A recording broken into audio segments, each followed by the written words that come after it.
going to have that energy. But quick turnaround for both of these teams. Less than 24 hours after the quarterfinal, and they're back on the floor. FAU in the white and the blue and the red, and they win the opening tip. We are underway in the semifinal. FAU coming in number 19, Texas A&M number 12. They are unbeaten at 5-0. Tipped on the baseline, it'll go the other way, so that'll be the Aggies' ball. They are fresh off a victory yesterday over Penn State and wins over Ohio State, SMU, and Oral Roberts as well. Oral Roberts, a program that won 30 games last year. Yeah, FAU only had 10 turnovers yesterday. Turned it over on their first possession. I'm sure not to the delight of Coach May, recognizing how important each possession is going to be throughout this game. Tyrese Radford really makes him go. He'll swing it up top for Wade Taylor, who had 23 in round one. They want to clang away, batted around, controlled by the Owls, and here they come.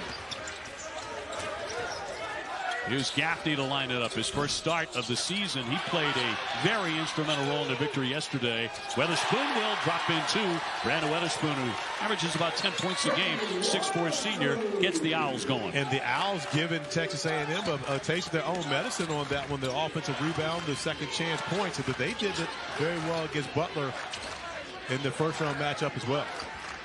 The Aggies shot the ball exceptionally well in their victory yesterday, 60%.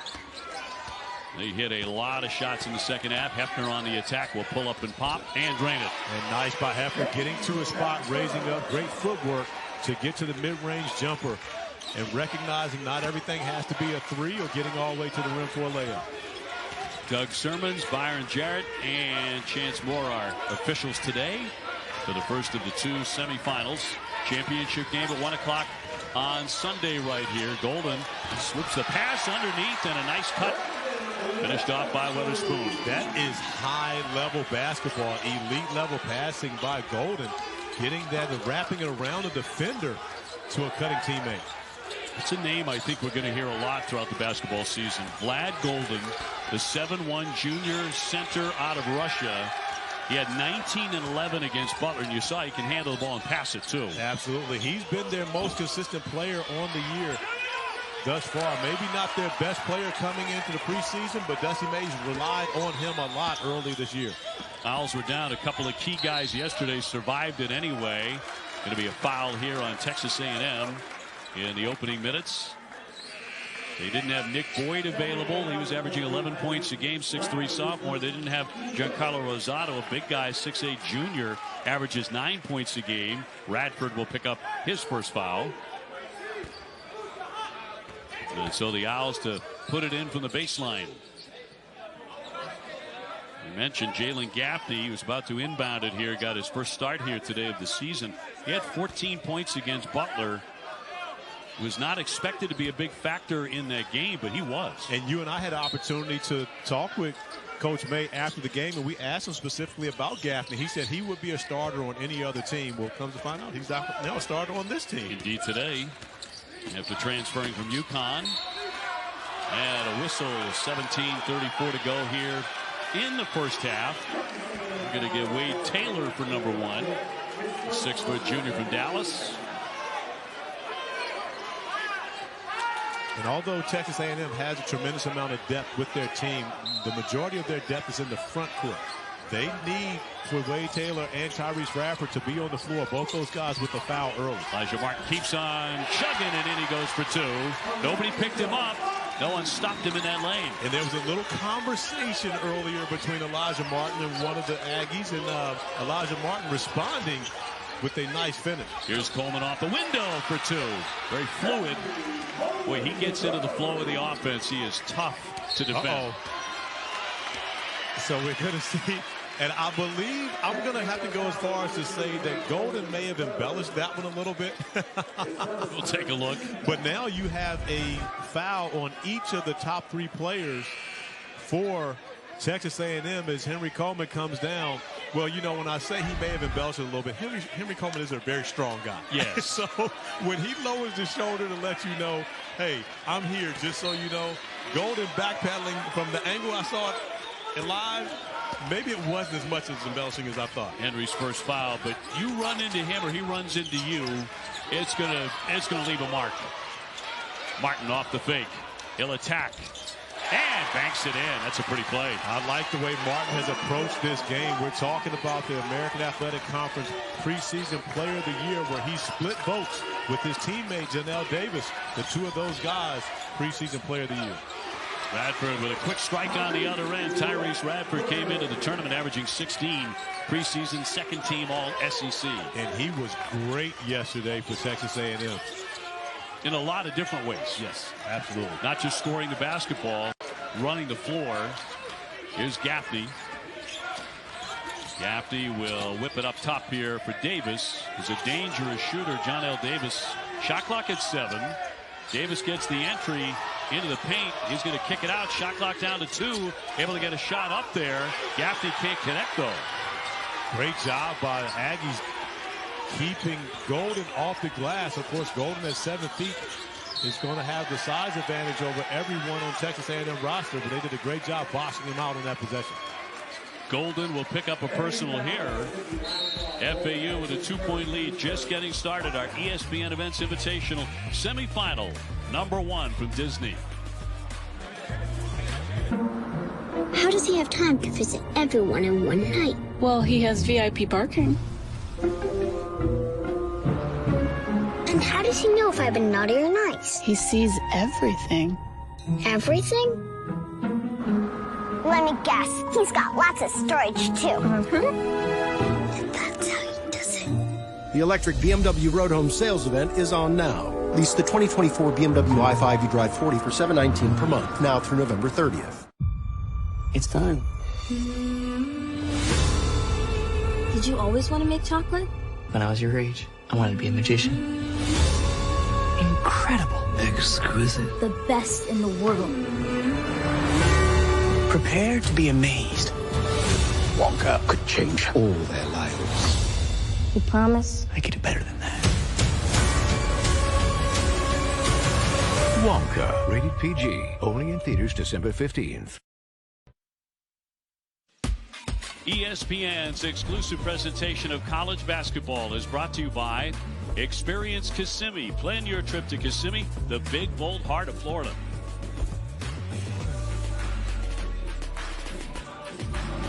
Elijah Martin off to a quick start for the Owls. Corey, a couple of buckets here in the early going. And that's contrast to his start yesterday. Started out 1 of 8 from the field and then knocked down 2 huge threes. So a much better start for Elijah Martin here. But you can tell his energy and how he's locked into this game is different, understanding the stakes at hand.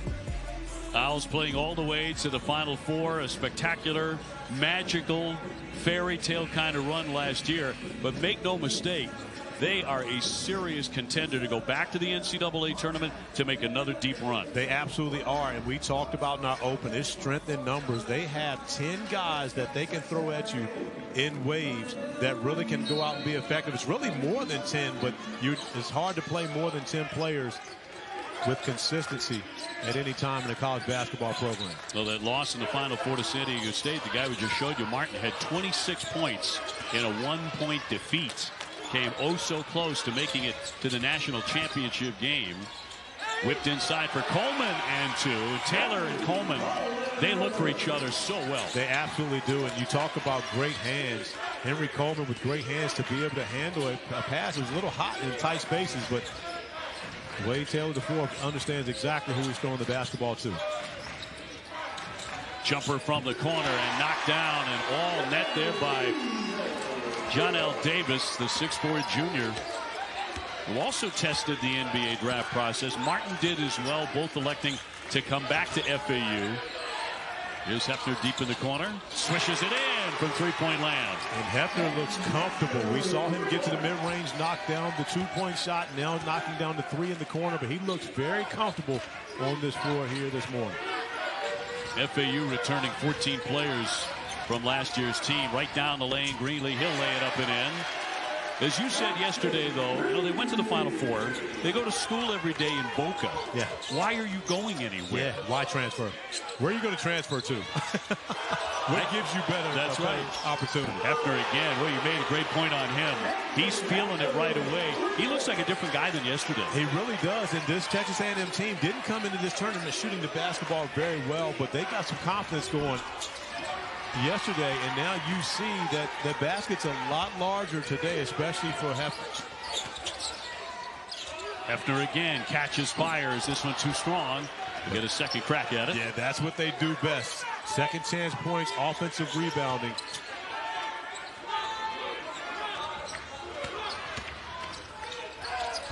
Little runner here, and that's going to drop in for Wade Taylor. Soft touch by Wade Taylor to be able to get that one to go. Normally he's been dropping those off to Henry Coleman. That time he decides to score on his own. Not afraid to go into that paint either. Taylor, the 6'4" guard, he gets the foul line a ton for Buzz Williams. Here's Martin. He'll give it up for Davis.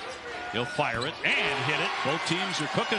And Davis, who just knocked down a three in the corner, was given way too much space. That's a practice shot. That's one you take and shoot around with no one guarding you. No wonder he knocked that one down easy. He's coming off 15 in round one, and they just lost it. 13:23 left here in the first half, and 16-16. Maybe that kind of day where we're back and forth, trading the lead all afternoon. I believe so. And both these coaches hang their hat on their defense. However, these two teams playing so well offensively right now, there is no defense to match up with the way these guys are shooting the basketball. I say all afternoon. First part of the game all morning. This is true.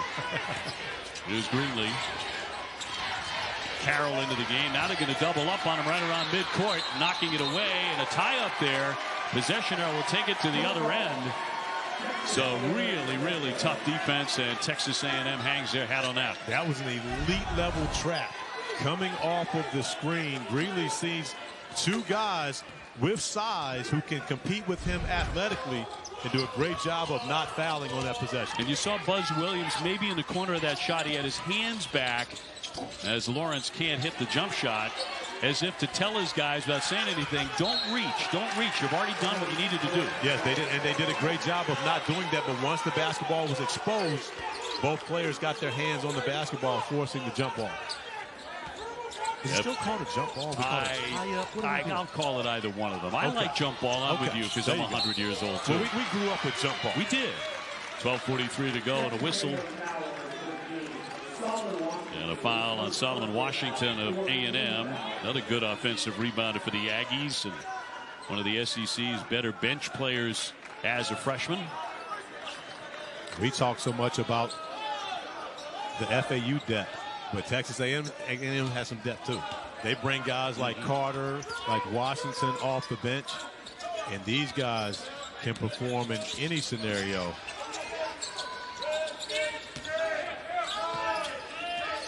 Gaffney with shot clock at 6. Trying to spin to that paint. Into the corner. Shot clock down to 1. Here's the heave. Got it off in time, but no basket for Brian Greenlee. That was a great job by the FAU bench, though, learning their teammate that he only had 2 seconds to get that shot off. After thick traffic. Battle for the rebound. Another second chance. Keep track of those today because Texas A&M does. In a big way, that's huge for them. And Davis with the shove, tied at 16. And we have another timeout. FAU 16, Texas A&M 16, our semifinal here at Disney World. How does he have time to visit everyone in one night? Well, he has VIP parking. And how does he know if I've been naughty or nice? He sees everything. Everything? Let me guess. He's got lots of storage, too. And that's how he does it. The electric BMW Road Home sales event is on now. Lease the 2024 BMW i5 eDrive 40 for $719 per month, now through November 30th. Willie, you know that shop? The one you've been dreaming of? Whoa. Before the factory. This is gonna be the best chocolate shop the world has ever seen. Ooh, he's good. Too good. Before the Oompa Loompas. In Lumberland, I am something of a whopper. They call me Lofty. This Christmas. I've spent the past 7 years perfecting my craft. Prepare to be amazed. I'm not going to let you out of my sight, Willy Wonka. Wonka. Rated PG. Only in theaters December 15th. ACC. We're the best. Get out of here. SEC, it just means more. Let the game begin. going to be a battle, and we could not be more excited. This should be a really good one. We came for what's ours. The SEC is the best conference in the country. Best versus the best. ACC, SEC Challenge. Corey Alexander, you're going to be in Charlottesville. I will be in Charlottesville when Texas A&M and Buzz Williams and the Aggies come to Charlottesville for what will be a tremendous battle in the ACC, SEC Challenge. But, Obi, I got a confession. A lot of what we saw on that advancer, talking about it with the ACC teams, I was in the room encouraging the ACC players, Armando Bacot, R.J. Davis, Jeremy Roach, Tyrese Proctor, Kyle Filipowski. Little coaching? I was encouraging them to talk their talk. Little smack? Yeah, a little bit. Talk their talk to the SEC. This is the first time that the two conferences will get together in the ACC-SEC Challenge, and it's going to be fun. But I will have to admit that I was kind of encouraging a lot of it. I know where your heart is, and it's in the right place. And I'm sure the guys appreciated it very much. Texas A&M with the ball and a misfire by Lawrence. Second effort, that'll drop in. Garcia and Washington. Those guys hitting the glass very hard. FAU down by 2 with the ball. Is Greenlee with Lawrence on him. Golden up to set a screen. He'll roll it. Big guy's been pretty quiet here. First part of the first half. Yeah, he went to the top of the scouting report after his game yesterday for Buzz Williams and his staff. But you can't forget about this guy. We talked about the 2 preseason players of the year on this FAU roster.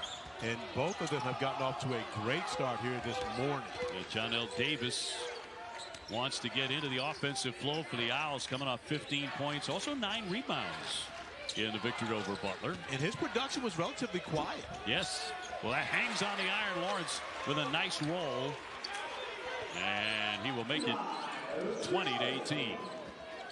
And scoring has been up for both these teams. Coming in, they didn't shoot the basketball well in their games prior to starting this tournament. Davis wants it, and that's why. Against Farley Dickinson in the NCAA tournament, he had 29 points, 12 rebounds, 5 assists, and 5 steals. What a great line, but it's the first time anyone's done that, all of that, in the NCAA tournament since 1986. So we've got the AAC preseason player of the year knocking down the corner 3.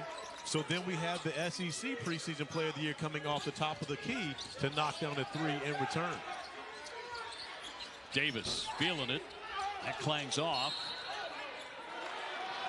And 10:01 to go in the first half here. It'll go the other way with A&M on top by 2. Officials getting together on this. And indeed, it'll be Aggies basketball. One thing for certain, both these coaches made it very clear that their teams are better shooting teams than they showed in their first 4 games. And we've seen that here in Orlando, where these teams have gotten off to great starts in both games shooting the basketball. Gaffney with the foul. Texas A&M 5-0 for the first time since 2017. And picked to finish second in the ultra-competitive Southeastern Conference. And every night, it's just going to be a bear in that conference. It absolutely will be. When I was telling you about me encouraging the guys to talk their talk, that's kind of what I do to Jimmy Dykes. I reach out to Jimmy Dykes, text him every now and then, talking about my ACC. Of course, he's very proud of his SEC. Oh, just a little. Yeah, yes, which he should be, because it's a great conference. And you look at the SEC preseason poll, Texas A&M coming in second, Tennessee at the top right now, but there are so many teams in the SEC that not only can compete for the SEC title, but also for the NCAA title. Jimmy's Razorbacks among them. Yes. Taylor lofts it up there too strong. Martin went for the save, and he did. Great job to keep that one in bounds. Around the back. Nifty play by Weatherspoon as well. Gaffney into the paint, and he'll head to the line. Great sequence there for the Owls And again, when you talk about a team that shocked the world by going to the Final Four last year, you look at the talent on the floor, and it shouldn't be that big a surprise. It really shouldn't be, because you've got a lot of not just good but great basketball players, but most importantly, they know their role. When you get guys with this level of talent that understand their role and are willing to come in and sacrifice for the greater good of the team, that's how you find yourself in the Final Four. That's why Dusty May loves this team. He had many opportunities to move on last year, but he knew he had a great team coming back and an opportunity to do it again, which is why he, once again, didn't transfer from Boca. 5 starters back, along 14 players, and he stayed and signed a 10-year contract extension at FAU. And right there with Texas A&M tied at 23 on the attack, and that's going to spin in. Obasque coming off the bench, 6'4" junior, another guy who can play. And we're going to have a technical here with 9:07. But who was the technical on? It's going to go against Solomon Washington of the Aggies, who picks up his second. But what I do love is how his teammates are bringing him in, embracing him, and making sure that he does not pick up another. Gaffney on the other end, sinking the foul shot. Here's the wide shot. So it wasn't anything directed toward the official. It was Washington celebrating his team. I would think that was more of a taunting technical foul. I think you're right. Than anything else. Gaffney made the pair, by the way, on the other end of the floor. We talked about it yesterday. Solomon plays with great energy, at times a little too fiery for his own good. Well, I mean, and on that occasion, yes, but he's the type of guy that you would love to have as a teammate. Again, you have to understand that you know that every now and then he may make a play that could hurt you from the standpoint of giving the opponent an extra point as a technical foul. But on the flip side, you know that he's going to play hard. He's going to play with energy and effort. So he will be taking a seat here to cool down a little. With 8:59 to go in the half, Hefner's going to come back on for the Aggies. He had a hot hand right out of the gate. And Florida Atlantic will check it in right in front of the Aggies bench. Gaffney does get it in here for Elijah Martin. Weatherspoon wants the paint. Off the window, but no, he went sprawling. And now the Aggies have numbers. Hefner's going to line up a long one. And stick it. Yeah, we saw him comfortable early. He got the mid-range jumper to go down. And since then, 3 3-point field goals for Hefner, who's now pulling up on the break. He's feeling so good. Golden will swing for the corner. Martin will loft a long one. Not there for him. Rebound picked off. This time, it's the Owls with the second chance. 2 for $1. Martin, yes, this time a three-pointer. Back in the same spot. Great shooters rarely miss the same shot twice in a row. And that time, Martin taking advantage of the next opportunity. So locked up at 28.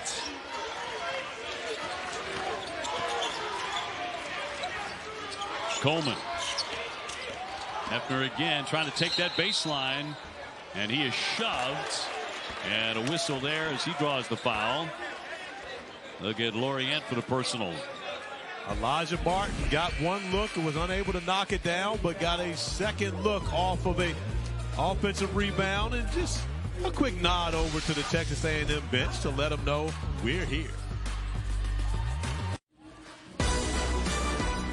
28-28 here in our featured college football rivalry weekend matchups. Number 7 Texas. They can lock up a spot in the Big 12 championship game, taking on Texas Tech tonight. And tomorrow night, number 5 FSU, already in the ACC title game, taking on Florida. They're without their quarterback, Graham Mertz. Both quarterbacks are out, in fact. And on ABC, number 1 Georgia in the SEC championship game already, taking on their rival, the Georgia Tech Yellow Jackets, for the 115th time. That on ABC. Obi, Washington jumps Florida State, goes from 5 to 4. Florida State goes to 5. But they say that the injury to Florida State quarterback Travis Jordan has no impact on that. How is that true? I find that a little difficult to believe. Yeah, slightly. Come on now. Hey, this game already 8 ties and 3 lead changes. And thrown away by Texas A&M. A rare mistake there by Taylor. So 7:40 to go in the half, tied at 28. Owls with the basketball. They're getting a big performance out of John L. Davis, number 1, and he continues that. He already has 13 in the first half. Well, he heard you talking about it. He was like, oh, the notorious D.O.B. is talking about me? I got to do something. Let me continue. That's a tough shot among the trees, and it won't go. But more importantly, a great job by FAU to get back in and corral that defensive rebound to finish off that defensive possession, which is so difficult to do against this Aggies lineup. After tip that out, he has 11. He's knocked down 3 3-pointers. Weatherspoon heading to the bench for Dusty May. Owls moving to the American Athletic Conference this year out of Conference USA, which lost a bunch of schools, 6 of them altogether. Golden on a high post. He's been quiet so far after 19 points yesterday. Guess what? There it is. I guess it's that easy. It's that easy. If the notorious D.O.B. calls your name, you got to show up. That's the way it works. And Vlad, with the ears open, gets himself into the scoring column. Hefner tried to make a move and turns it over. That's a turnover we saw a lot of in Maui. Guys stepping on the sideline, but Golden coming up with the offensive rebound and the putback. And again, he has been pretty much held in check for the majority of this first half. However, a big bucket to give his team a 4-point lead. He was a major presence in their NCAA tournament wins against Tennessee and Kansas last year. A big-time rim protector. I love the way this Owls team shares the basketball. Even when they have a guy that gets it going, all of the teammates make sure they find him and get him his looks. It's been John L. Davis thus far for the Owls. Be interesting to see what they do coming out of this timeout. FAU on top, 32-28 with 6:29 to go in the half.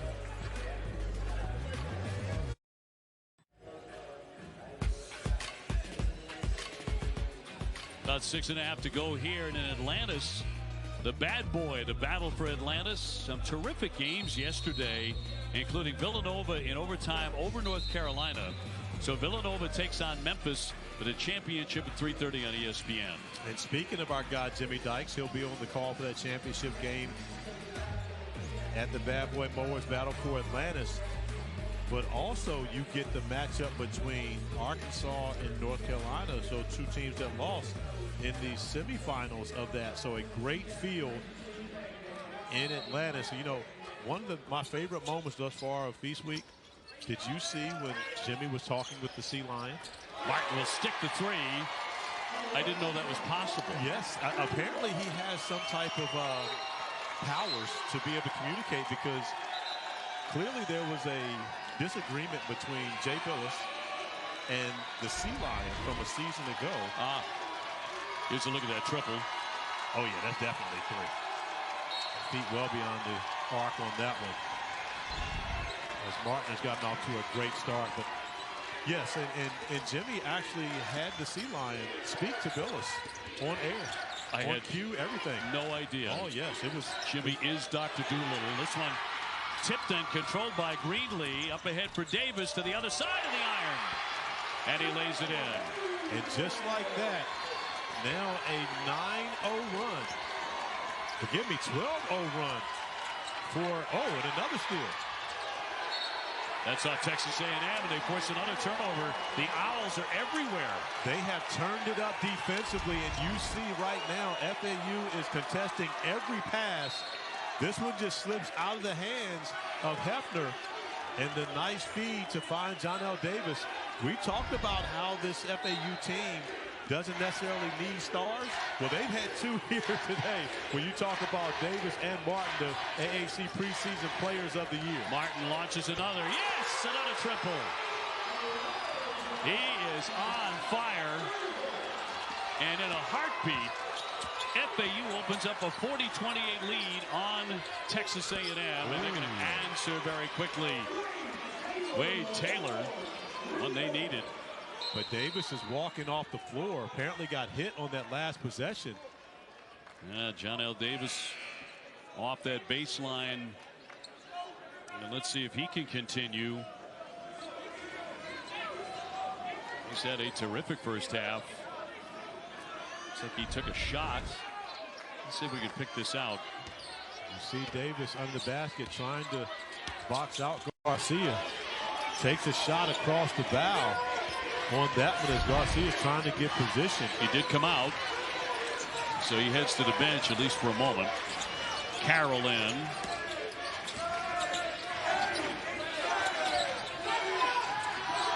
Texas A&M going to the zone defensively. Martin again. Oh, my.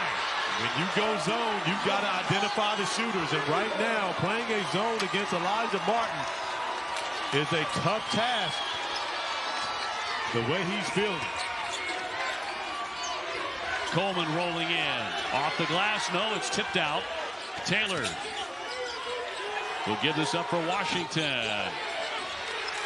Rebound torn down by Carroll. And all the momentum belongs to the Owls right now. I got to find this guy, Martin. Oh, why are you looking to pass the basketball, Elijah? You are on one right now. Here he comes again. Off the back of the iron. I'm okay with it. I'm sure Dusty May is as well. When you've got a guy feeling that good, you don't mind him taking the heat check. Here's 16 Taylor with the drive. Big battle for the rebound and a whistle with 4:03 to go in the half. FAU leading by 12. The foul will go against Greenlee. We've seen great shot making in this game. Elijah Martin stepping up, knocking down the three, celebrating long enough to find himself in position to hit another huge three to extend this lead to 12 for the Owls. He is 6 for 9 from the field, 4 for 7 from three-point land. FAU shooting the lights out here over the last 5 or 6 minutes. Yeah, you got to be careful when you shake his hand when he walks over to the bench, especially that right hand, because that thing is hot. Goodness.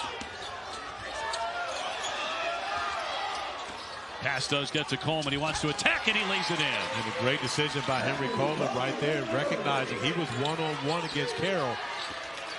And I'm going to put my money on Henry Coleman anytime he's going to the basket. And he's got that strength advantage against most guys he's going to play against. The best to maybe take a step back. Greenlee running the point for the Owls. Gives it up here for Weatherspoon. Davis, also a hot hand. Carroll lost the handle, comes right to Carter. And the Aggies forcing the turnover. Down by 10. Coleman on the high post. Again getting to the paint. Flips it up for 2. And he's hurt. I saw him. Henry Coleman, the third, now taking a seat.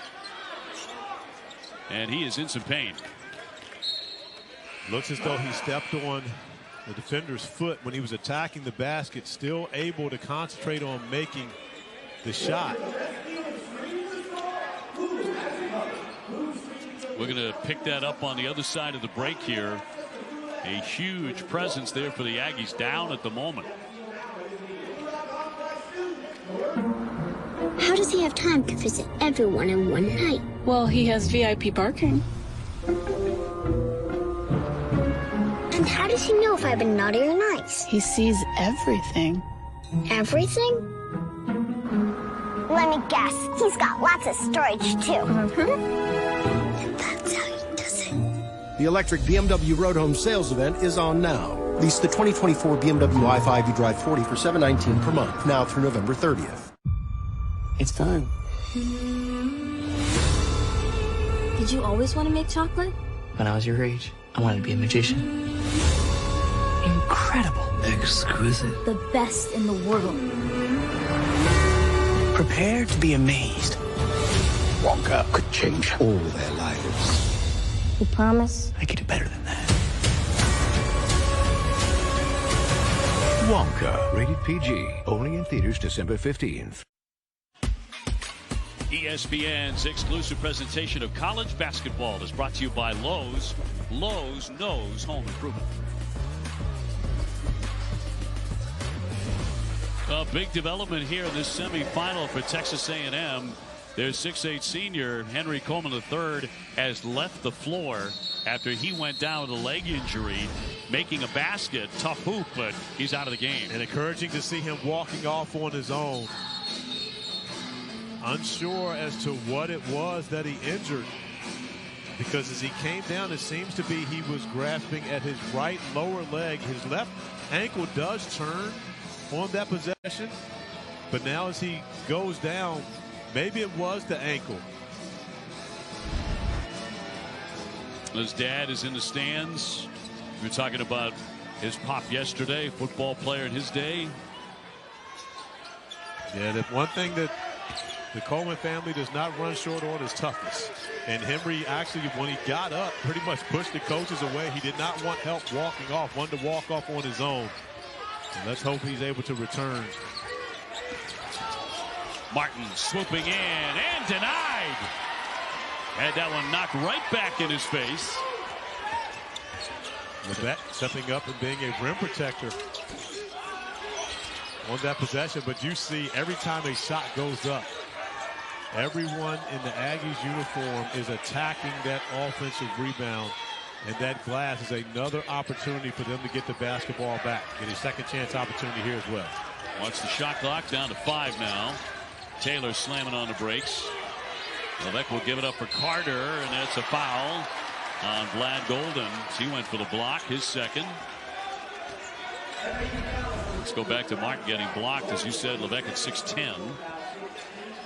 Great job by Levesque getting over there, getting that right hand on the basketball. Stays vertical. That's a clean block. Great officiating as well, not to reward the fall with a foul on that one, but rewarding the great defense. Chase Carter, number 1, the 6'6" junior. Transfer from Illinois Chicago, where he was second team all Missouri Valley. 43-36. It's going to be tough enough for the Aggies against a caliber opponent like FAU. Without Coleman, it makes it so much more difficult. We'll see how much longer he's out. I would presume the rest of the half. Well, you know, but you got to give the Aggies a lot of credit, because FAU spaced this out to a 12-point lead. But since then, the Aggies have cut back into it now, a 7-point game, and Coleman had a lot to do with that. Attacking the basket, being able to finish on multiple possessions. Carter with the foul as he tripped up Carroll. Just under 2 minutes to go here in the first half. It'll be Carroll to shoot 2. Coming off the bench for Dusty May. But another one of those guys that will be a starter elsewhere. he comes off the bench and is explosive early. Double figures for him yesterday on a number of nifty moves around the paint, and also showed off his shooting touch. Isaiah Gaines, the junior, back on the floor now for the Owls. And the hot hands have certainly been for FAU. John L. Davis and Elijah Martin. They've combined for 31 points. Martin with 16. But in a big game like this, you're going up against a highly ranked opponent. You would have expected the stars to step up. I mean, again, we talked about the strength in numbers for this FAU team. However, they do have 2 stars on the roster, and they both have shown it here this morning. You got to remember to say that. Wade Taylor, at least for a while, right? Flips it up over the shoulder. That won't fall. Radford, and another offensive rebound for the Aggies. Here's Taylor. Yes. Speaking of stars showing up, he knocks back a 3. And now there's going to be a technical foul on Wade Taylor for having something to say to the FAU bench. So now the second taunting technical foul for Texas A&M. And after a big bucket by Taylor, knocks down the 3 ball, but immediately looks over to the bench and has something to say. Doug Servant's right in front of it and was there to be able to see the call. And Gaffney again to the line. He made the 2 technicals earlier. He does it again here. 46-39. This is becoming an issue here for Buzz Williams' team because they've lost 4 points. That's it. That's 4 free points that the FAU has been able to get in a game where, of course, every possession is going to matter. I'm sure we all believe at this point this one's going to come down to the wire. Is this a discussion at halftime? I do believe so. I believe Buzz will talk to his team just about, staying poised, maintaining their composure. He loves the energy. He loves the fact that they're playing with passion, but they can't give away free points. There's that line, and if you go over it, you're going to get penalized. Davis has been cooking, lost the handle on it. Shot clock at 5 now as he takes the baseline out for Martin. Underneath Carroll, spun and couldn't connect. But one thing it has not done, it has not stopped the effort level for the Aggies. They're going to continue to stay in attack mode, as does Taylor. Another triple. And again, you can tell on the way down the floor, he's feeling good about things. You knew he was going to take that shot. So the Aggies bounce back. They lost one of their best players for a while, and yet on an 11-3 run, a whistle stops the clock at 38 seconds to go before the break. And A&M, they were down 12 just a few minutes ago. Yeah, they've responded the right way, and they've responded behind their leader, and Wade Taylor, the fourth, stepping up, knocking down the 3 ball. And OB right now, if not for those 4 points, we have a tie basketball game. Tyrese Radford, a second foul, and it's Carroll again to the line. Tell you what, both of these teams can flat score. And we talked about A&M yesterday shooting 60%. Not that either one of them is shooting the lights out before we got here to Disney World, but they are both cooking now. They absolutely are. Both teams have found a rhythm here in this environment. But I think a lot of that also has to do with the fact that they know the stakes. When you look at Texas A&M coming in, they hadn't played great competition coming into this. And then when you think about FAU, they lost at home to a Bryant team that has a lot of talent, but Bryant has not had a very good year. I believe that they looked at that, didn't recognize that they had that bullseye on their back each and every time they step on the floor. A&M corrals it. They've got the basketball with half a minute to go as we approach halftime, 46-42. Taylor. He's getting going offensively. Came in averaging 17 into the tournament. 10 to get off a shot. Taylor with another jumper. And a man hit the deck. That was Washington going down hard as he took the hit. The foul will go against Isaiah Gaines of the Owls is first. And Gaines trying to keep Washington off of the offensive glass, going over, trying to check him out. Just a little too aggressive on that box out. So Solomon Washington, a 6'7" sophomore from New Orleans, heading to the line. And a 4-point game in this semifinal. Semifinal number 2 later on today, Iowa State and Virginia Tech. The championship game on Sunday, an off day for all the teams here at the ESPN Events Invitational on Saturday. And good to see Henry Coleman coming back. Seems to be walking okay. Well, I mean, again, you can tell it's a little ginger. However, as tough as this young man is, I'm sure we will see him back on the floor in the second half. And I'm glad that we got to see Washington back on the floor. Love what Buzz Williams did. Allowed the young man to go to the sidelines, cool off a little bit. But getting him back in the game allowed him to still have an impact on this one. A&M a 13-3 run. Here's Martin in the final seconds. Martin with a long one and off the back of the iron. And that's the first half. We expect it to be nip and tuck all the way. Absolutely. Every possession will matter in this game as Texas A&M starts the second half with Washington on the floor. No Henry Coleman. And it doesn't look like we're going to see Henry for the remainder of this game. Here's Davis, who is really cooking. His jump shot was on target in the first half. As Martin again, and around and out, and a whistle on the floor. And the opening seconds of the second half. That foul will go against Levesque of the Aggies, and that'll be number 1 on Wildens Levesque, 6'10". It stops at South Carolina and UMass. And over the top for Davis. Jalen Gaffney getting his first start of the season here today, and he's going to drill a three-pointer. Gaffney hasn't had the offensive impact that he had in the game yesterday. However, FAU hasn't needed it as much as they've gotten Davis and Martin going offensively. FAU did build a 12-point lead. That was actually with Coleman in the game right before he got hurt. Then they cut it down. Hefner, not this time. Washington, big rebound. Off the iron it rolls. Could not stick it back. 49-44 FAU and the ball. Gaffney again. Washington hit the deck. No whistle. That's going to rattle in for Gaffney. And down on the deck again, Solomon Washington. Second time he's taken a hit like this. Well, we've got two guys actually injured on this play. Golden is feeling the effects of the collision between he and Washington as he goes into the screen. It's not the first one, but it's the second one. And both guys feeling the effects of that one. Now, in all fairness, the no call, because there was contact created from both players. So I think the no call was the right play.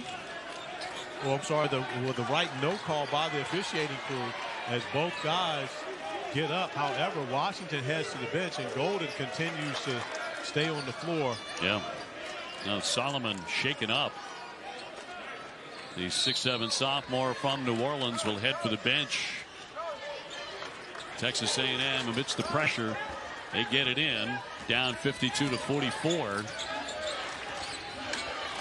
Neither side able to break away for very long. They've been very connected. Here's Taylor to drive it, flip it up, and drew the whistle. Wade Taylor will be heading to the line. Wade Taylor made 168 foul shots last year. That led the SEC. Fouled by Davis, John L. Davis, number 1. Well, and you see he's not deterred at all because of the physical play of going to the basket. He's got the three-pointer rolling in this game, but one thing for certain, Wade Taylor's never going to settle for just being a shooter. He's going to make sure that he gets into the painted area simply because that not only makes him better, but it makes his teammates better when he's able to kick it out to guys for open shots. He has 14 along with 3 assists. He makes 1 of 2 at the line.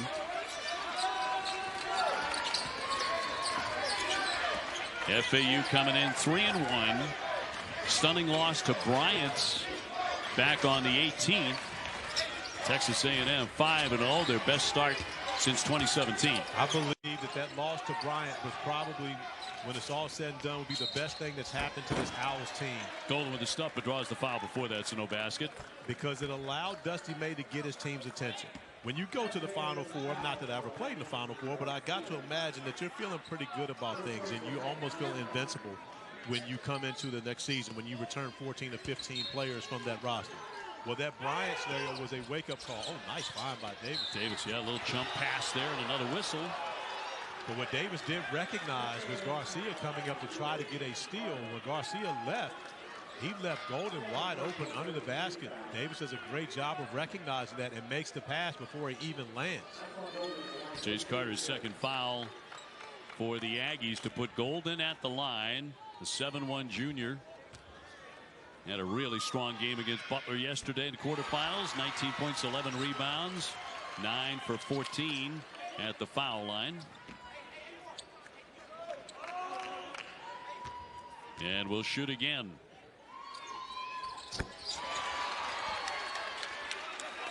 So FAU extending their lead 54-45. And again for the Aggies, one of their top guys, Henry Coleman III, averaging a double-double at 24 against Penn State in the quarterfinals here in Orlando yesterday. Unable to continue after a leg injury. FAU forcing the turnover. Here's Davis on the wing. Can't leave him open very long. He can absolutely drain that three. Trying to kick it out.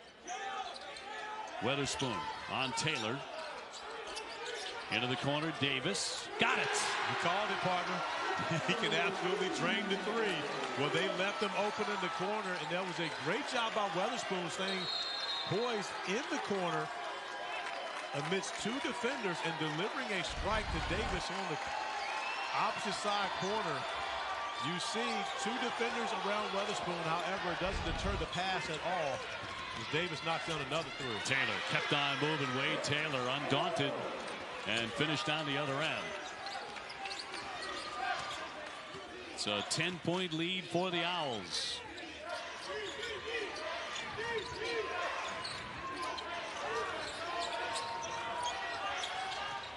Up top, Davis again left open. You can't do that. Well, and they wanted to double team Golden. However, the rotation, someone has to recognize who the hot guy on the floor is. Unfortunately for FAU, they've got a couple of them. But this time, Davis has picked up where he left off. Remember, he went off the court with the injury in the first half, but he has returned with reckless abandon and with a beautiful shooting stroke from beyond the arc.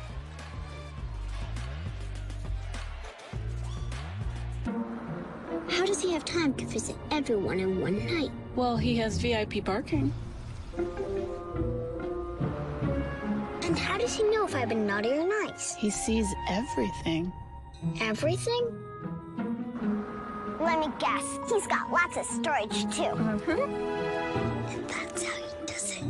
The electric BMW Road Home sales event is on now. Lease the 2024 BMW i5 you drive 40 for $719 per month, now through November 30th.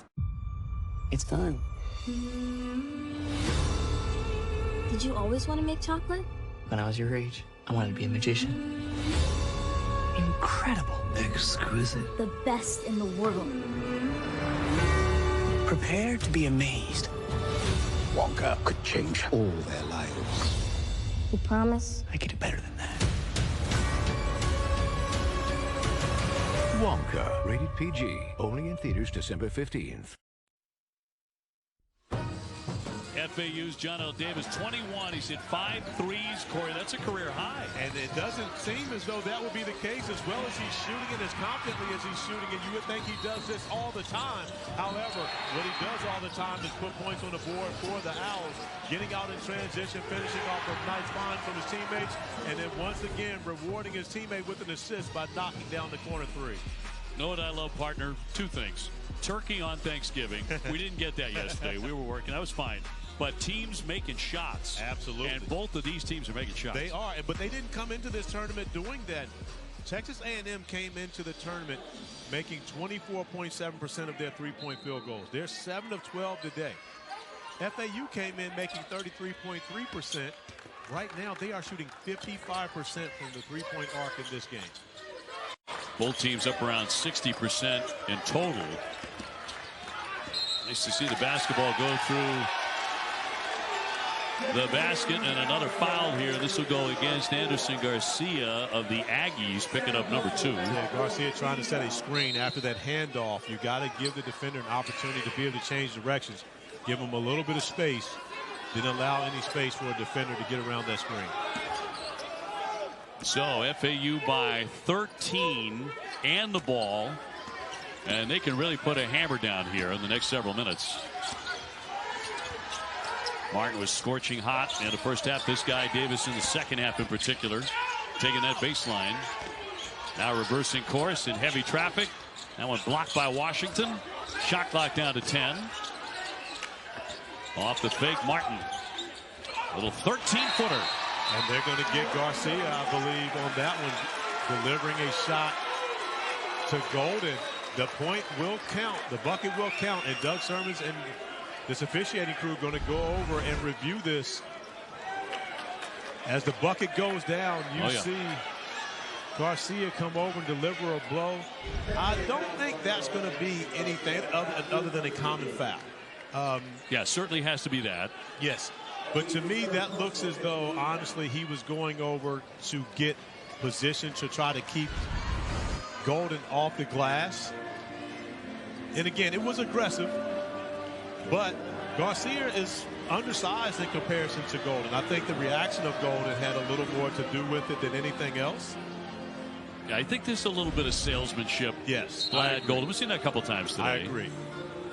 Just a common foul. Yes. Doug Sermons along with Byron Jarrett and Chance Moore, our officials. And I think it was absolutely worth the look. I think the reaction resulted in the look, but the officials going over, recognizing immediately there was nothing more than a common foul in that possession. So that'll be number 3 on Garcia. Anderson Garcia, 6'7" senior. 16:20 to go, and FAU really threatening to put a stranglehold, at least at this portion of the game, on the Aggies. They're going to check it in. Well, see, that's the worst part of that. You get an opportunity to make this a 5-point possession. Davis misses that 3, but in comparison to it being just a free throw like for and 1, they could have gotten 5 on that. So we'll see if the Aggies can turn this opportunity into something. Another jump shot that'll be short by Hefner. Second chance Garcia, and Taylor will set it up now for Buzz Williams. You got to remember, Texas A&M was down 12 in the first half and brought that right back. So we're not going to give up on the Aggies. Taylor had that one in the cylinder, kick out. Could not finish that. 62-47. Also have to remember that part of that comeback for the Aggies had a lot to do with Henry Coleman III, who most likely we will not see here in the second half. Golden certainly got the shot he wanted, but he's going to commit the foul going for the basket rebound. And that'll be number 3 on him. We're going to take the break. FAU looking pretty comfortable right now against the Aggies.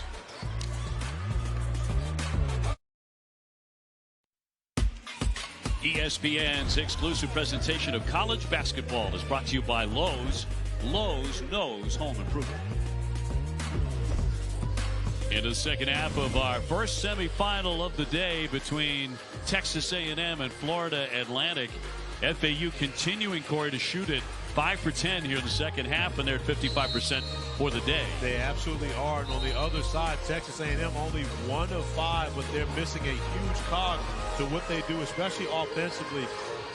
Henry Coleman III, who was 4 for 5 in this game for 8 points, unable to go here in the second half after a first half injury. And that makes you have to play completely different. Also, when you're FAU, you guard differently. Now you are able to tighten up on Wade Taylor, on Tyrese Radford, and Hefner, guys who had very good first half shooting the basketball. You can pay them way more attention without Coleman on the floor. The Aggies may have gotten 1 break, and at Vlad Golden, the 7'1" junior for the Owls, just picked up his 3rd foul, so he's on the bench for a while. But they're pretty good when they go to the bench. They're pretty deep. That's one thing about FAU. Blow by Taylor. Nice adjustment and 1. Took a hit. He'll be at the line for the 3-point play. Great body control out of Taylor. Yeah, the Aggies aren't going to go away. That's one thing for certain. And I'm sure that's what Dusty May was telling his team in the huddle. There's a lot of basketball yet to be played in this game. And when you've got to deal with Wade Taylor IV, you got to make sure you account for him on every opportunity down the floor, because he's looking to take advantage. Brendan Lorient, 6'9" sophomore, who's in for Golden, committed the foul. A 3-point play for Taylor. Expect to see the basketball in his hands a lot these last 15 minutes if the Aggies are going to make a run. He had 23 points, 6 rebounds in round 1, and he is huge for Buzz Williams. Gaffney will kick for Davis. They'll set it up beyond the 3-point line, and now drive it to the paint. Little stumble. Here's Martin. Lost control on the dribble, and a big tie-up. And did they get a timeout? I believe so. Yeah, they did. I don't think he really had control of the ball, but they're going to call it as a timeout.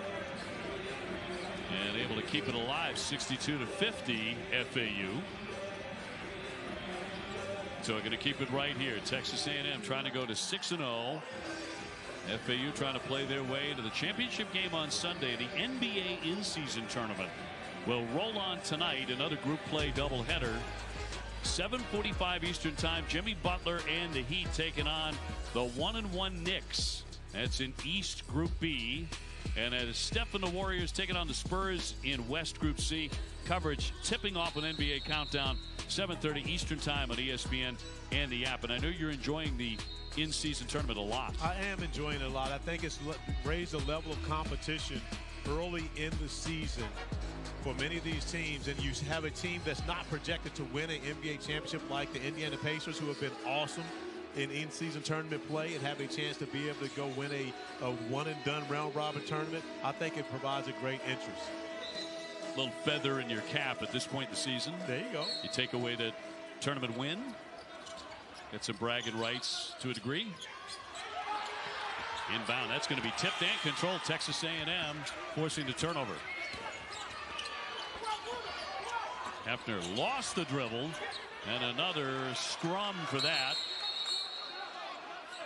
So another tie-up. It'll stay on this end with 14:43 left.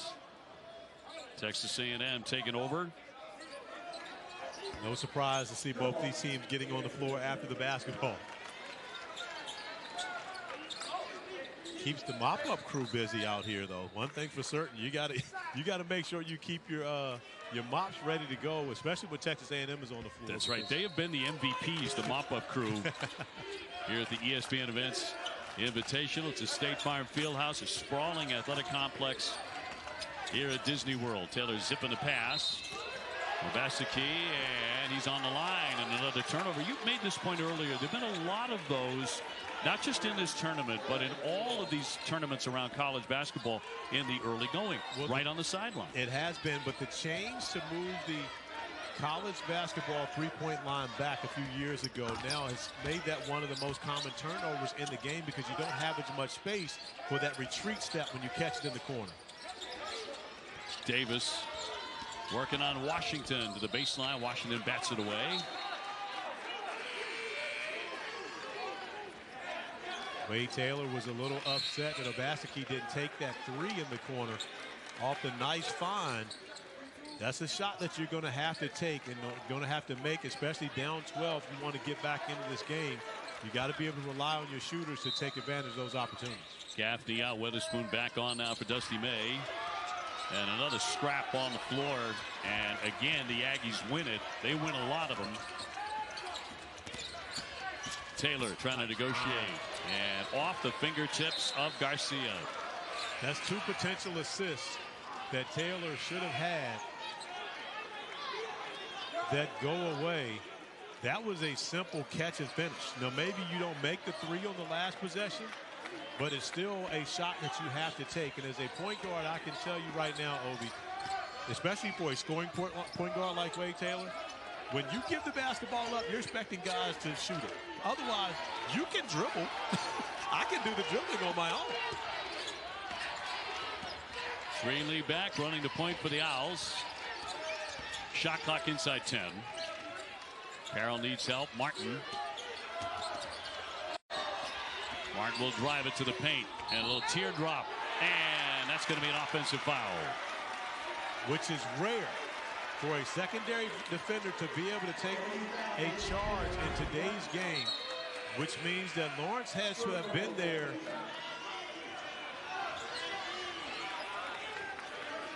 Last year, that was a charge. This year, this is a block. That is a blocking call. When you see the fact that Martin really has established that he's already taken off. Again, and of course, our officials are having to change and adjust as well. But honestly believe that in today's game with the new rules, that should have been a block. In this tournament, we've seen that called a block several times. Yes. Not this occasion. Another foul here on John L. Davis. It'll be number 2. Fascinating to watch the coaching styles here. Dusty May is so calm and so cool and not terribly emotional unless he's really pushed to it. Buzz Williams is like a cup of coffee, you know. He is all over the place, right? Got his hands up around his face. He's making signs all the time. Got his hands working. Here's Lindsey throwing that one away. A jump pass. Tried to do a little too much, and out it goes. 3 consecutive turnovers for Texas A&M on the offensive end of the floor. Trying to cut into a lead. Now, the defense has been there as of late, doing a great job forcing turnovers at FAU, however, but they're unable to put any points on the board on the other end to cut into that lead. Coming up in 13 minutes to go in this semi. FAU with only 6 turnovers. Both of these teams do really good work taking care of the basketball. Outstanding guards. Davis open for a 3. Swishes that one in. Too much help. Again, on that possession, you just got to allow Greenlee to be able to play one-on-one against your teammate. You can't help that far off a guy who's already made 5 threes. Already a career high. Lawrence back out top. 15-point lead for the Owls. Trying to cut into that. One and done. Here comes Martin. Weatherspoon's the open man. He drains the triple. And look out, here come the Owls. On fire, now leading by 18. Dusty May told us 2 days ago, some days you can look like the Showtime Lakers, and sometimes you can look like the Washington Generals. And right now, his team looks like the Showtime Lakers as they have been sharing the basketball, knocking down threes, shooting it very well. FAU now 13 of 23, 56.5% from beyond the three-point arc. It's hard to beat a team when they shoot the basketball this well. Jonell Davis leading the way with 24. He's 6 out of 9 beyond the three-point line. Lindsay at the line. Davis just picked up his 3rd foul. You say that's his first mistake. Only thing he's done wrong here today. And with 12:07, I think you might be able to survive giving him a little bit of a break. However, you don't want to get a guy like that to cool off.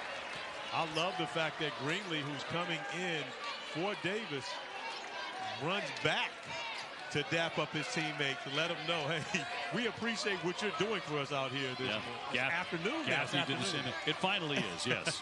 This game getting underway at 11 a.m. The rebound comes free to Martin. So it's all in FAU's favor. They have broken away. Can they maintain it? The Aggies without a big presence in the middle, and Henry Coleman III. They've certainly paid for that, but the Owls have been just en fuego. Greenlee on the baseline. And a tie up here. And there's going to be a whistle and a foul. It came in the act of tying it up. So FAU has opened up a 68-50 lead over the number 12 team in the country here in our semifinal.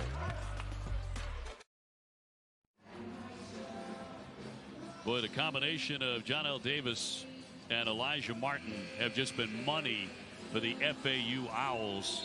They have been destroying the nets here. Davis already with 24.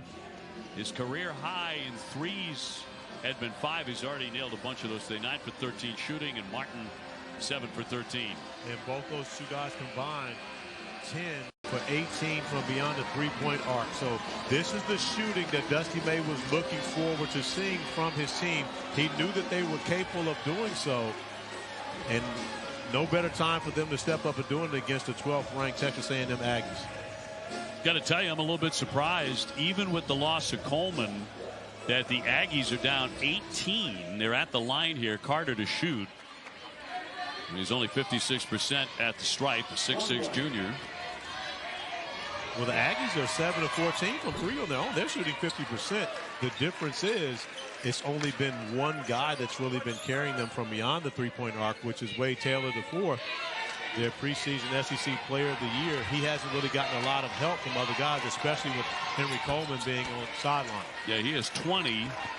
Hefner with 11, but those were in the first half. So here in the second half, yeah, Taylor's been all by himself for the most part.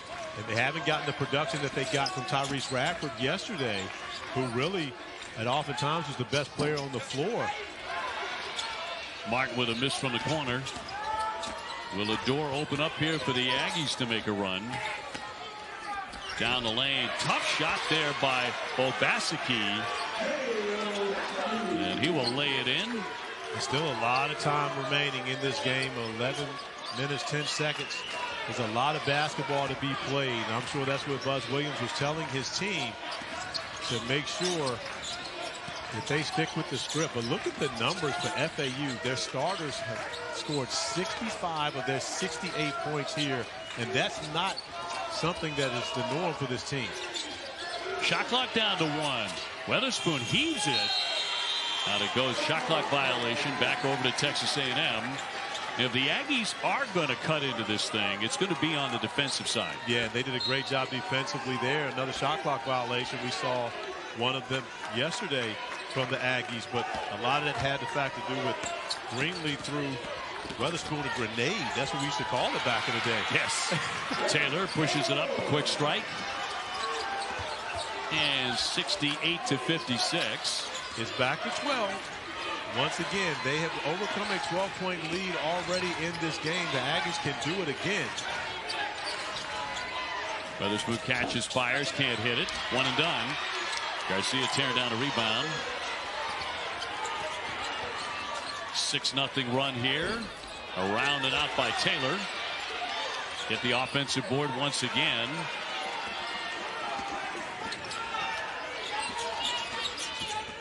Taylor to the paint. Scoops it up, no. Third chance here. And a foul as Garcia got hit. I'll tell you what, this young man is relentless. There are very few guys that can attack the offensive glass like Anderson Garcia. 2 offensive rebounds alone on this possession to give his team an opportunity to cut into this 12-point lead, and now gets an opportunity at the free throw line to do so himself. Trey Carroll's second foul. Garcia hauled in 13 rebounds coming off the bench against Ohio State a couple of weeks ago. 7 of those were offensive rebounds. Trying to get to it in 10. Inside 10 minutes. And another one for Garcia. Buzz Williams calls him a glue guy for the Aggies. And at the line, he pulls them to 68-58. Plenty of time left here. Yeah, we talked about it, Al. This is an 8-0 run for Texas A&M. They're not going to go away. It's not in their DNA. It's not in Buzz Williams' DNA for them to give up and go away quietly. They're going to make this a game. It's simply about, can FAU weather the storm? Dusty May getting John L. Davis back on the floor. Weatherspoon with it. Martin thought about it. He'll take it in hard and kick it instead. Is Gaffney. Martin's the open man. Yes, sir. From three-point land. That was a great offensive possession and a needed timely offensive possession as momentum had shifted to the Aggies. But you can see veteran leadership from FAU on that play. From the wing, and that's going to be knocked down by Carter. He answers, and a whistle as well. 9:15 to go. And I believe they're going to get Weatherspoon for that one as Solomon Washington continues to attack the offensive glass. That time takes a hit, and the officials are going to go over and watch this one as well to see if there was anything extra on trying to keep him off the glass. As the shot goes up, you see Washington. I think it's similar. I think that's similar. I mean, again, yes, is it aggressive? Yeah, but when you've got offensive rebounders that you have with Texas A&M, is it going to be a common foul? I think it's the exact same play that we saw on the other end, right, when it was Washington going in to try to box out Golden. And they looked at it and came back, common foul. Brandon Weatherspoon, and that's the deal here too. But it does give the basketball back. It will be free throws for Washington. That's an aggressive attempt to box out. And again, it is a foul. I agree with the common foul. Yep. But there's nothing extracurricular. That's the way you actually have to hit people to box out in the game. If Washington has a head of steam, some momentum going to the rim, it's not that type of collision. But being that he's standing still, it takes him out of bounds, which is what gives the common foul. So Washington to shoot a 1-and-1 as he drops in the first. So back to a 10-point game.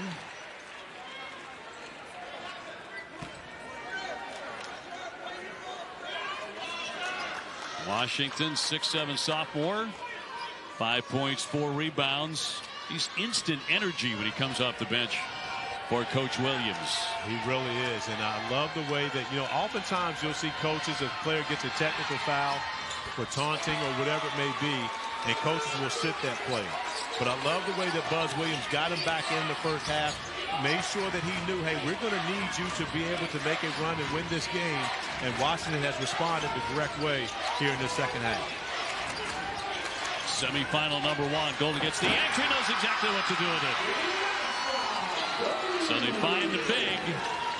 Back up by 11.